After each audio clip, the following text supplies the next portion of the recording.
please connect me with 1982?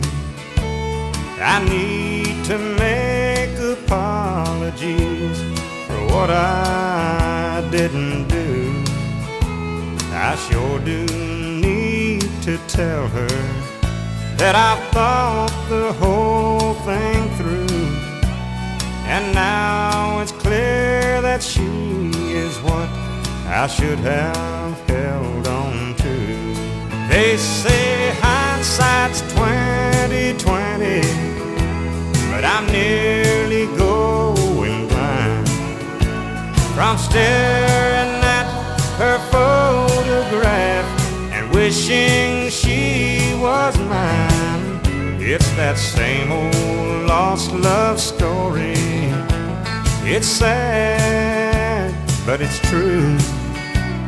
There was a time when she was mine in 1982.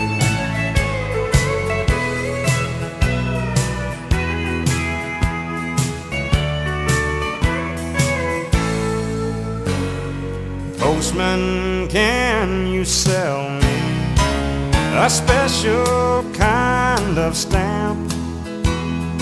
One to send a letter from this crazy lonely man back into the wasted years of my living past.